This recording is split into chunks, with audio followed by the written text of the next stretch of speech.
David Cameron will chair his final cabinet meeting as Prime Minister as Theresa May prepares to take over. Mrs May had been expecting a 9-week Conservative leadership race, but rival Andrea Leadsom withdrew on Monday.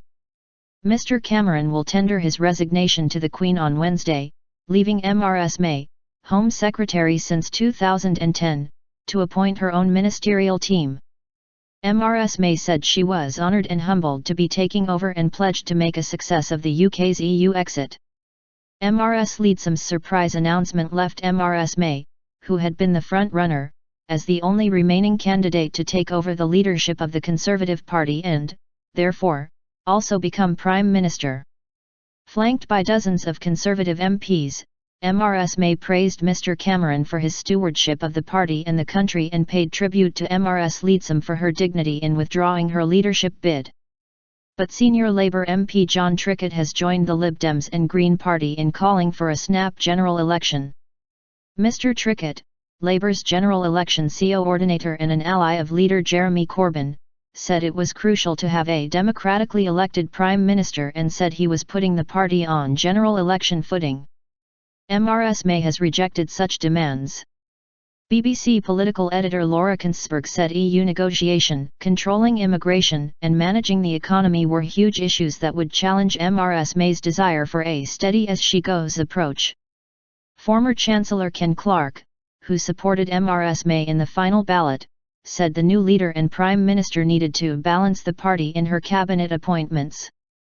She's got a real problem of bringing the warring wings of the party together. She'll combine her own strong personal opinions about who she wants to work with a desire to bring the party together, he said. But he cautioned that the party's small parliamentary majority would not make the task easy.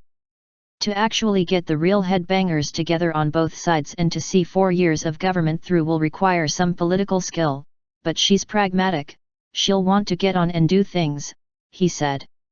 Northern Ireland Secretary Theresa Villers, who backed Mrs Leadsom in the contest, said she was sure Mrs May would want to draw on talents from across the parliamentary party. Asked whether Mrs May should balance the cabinet, she said, "I certainly hope that both Remain and Leave campaigners will be represented in the cabinet." But she urged all colleagues, whatever the outcome of the reshuffle, to be incredibly supportive of the new Prime Minister, saying a stable government was needed.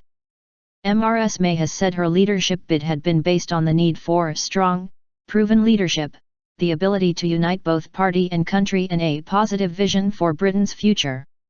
And in a message perhaps designed to reassure Brexit-supporting colleagues on Monday, Mrs May, a Remain campaigner, said, "Brexit means Brexit, and we're going to make a success of it."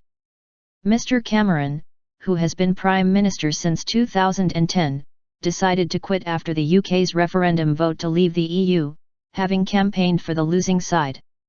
He praised Mrs May as strong and competent and said she was more than able to provide the leadership the UK needs in the coming years.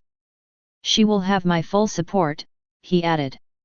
Announcing her decision to pull out of the contest on Monday, Mrs Leadsom, who was a leading light of the Brexit campaign, said a 9-week leadership campaign at such a critical time for the UK would be highly undesirable, and she gave her backing to Mrs May. Mrs Leadsom had apologised to Mrs May on Monday after suggesting in a weekend newspaper interview that being a mother made her a better candidate for the job than the Home Secretary.